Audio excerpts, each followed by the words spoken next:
KBC में करोड़पति पति। सूरज के जीवन का एक ही फंडा था कि मेहनत तो गधा भी करता है, घर बैठे जो कमाए समझदार वही होता है। इसीलिए उसने कभी नौकरी ही नहीं ढूंढी। इस बात से हालांकि उसकी पत्नी शिखा बिल्कुल भी अग्री नहीं करती थी, पर फिर भी सूरज को समझाना बेकार था।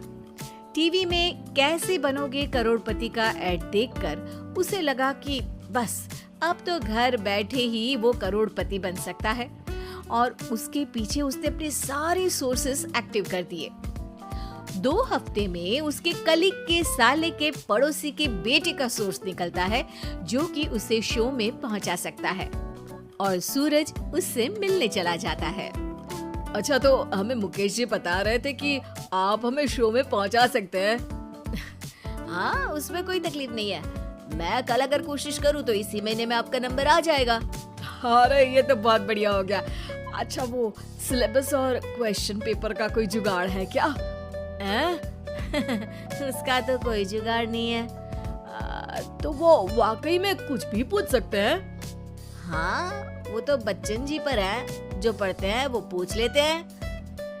पहली कोशिश फेल होने पर अब सूरज के सामने एक बहुत बड़ा सवाल था कि आखिर जवाब कहाँ से लाए। तब शिखा ने एक सजेशन दिया, क्यों ना सूरज अपने चचेरे भाई सुमित से मदद मांगे, जो कि यूपीएससी की तैयारी कर रहा था। हालांकि इतनी मेहनत करना सूरज को समझ में नहीं आता था, पर कोई और रास्ता ना मिलने पर वो आखिर सुमित से बात करता है।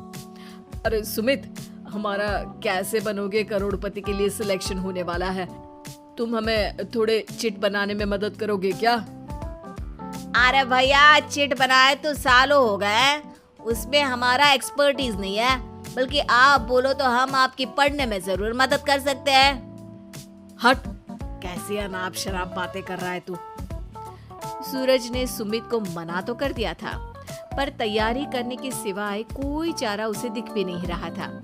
खासकर जब 12 के पेपर लीक करने के एक्सपर्ट शुक्ला जो भी हाथ जोड़ लेते हैं। आखिर सूरज को सुमित के पास जाना ही पड़ा, और उसने सुमित और शिखा से वादा किया कि वो बहुत मेहनत करेगा। 1 महीने की तैयारी के बाद फाइनल हुआ कि शो से 1 हफ्ते पहले एक ट्रायल खेला जाएगा, जहां पर सारे रिश्तेदार ऑडियंस की जगह पर होंगे और शिखा सवाल पूछेगी। दूर दराज से भी रिश्तेदार आकर हाजिर हो गए देखने कि आखिर कैसे बनेगा सुमित करोड़पति। सब कुछ सेट था, और इतने में सूरज आकर अपना स्पीच देता है। ये 1 महीना मेरे लिए आसान नहीं था, पर अपने भाई सुमित और अपनी पत्नी शिखा की मदद से मैं इतनी दूर पहुंच पाया हूँ। मेरे मम्मी पापा के आशीर्वाद ने भी बहुत साथ दिया है मेरा। मैं उम्मीद करता हूँ कि आज के शो में आप लोगों को बहुत मजा आएगा। साक्षी पहला सवाल पूछती है और पूरे कमरे में सन्नाटा छा जाता है। इंडिया में कितने स्टेट्स हैं? 3, सॉलिड, लिक्विड और गैस। अरे रुकिए, तो ऑप्शंस तो देने दीजिए। इतने में 5वीं कक्षा का चिंटू बोल उठता है। अरे क्या मामा, आप तो पहले सवाल पर ही आउट हो गए। अरे बेटा, पहला सवाल तो ट्रायल होता है ना। अरे तुम अब देखना। देखने जैसी बात तो थी ही। सूरज को इतना शांत किसी ने नहीं देखा था। कभी कभी तो लगता था मानो सूरज आंख खोलकर ही सो गया हो। मामा जल्दी करो प्लीज, कल सुबह पनवेल भी तो निकलना है।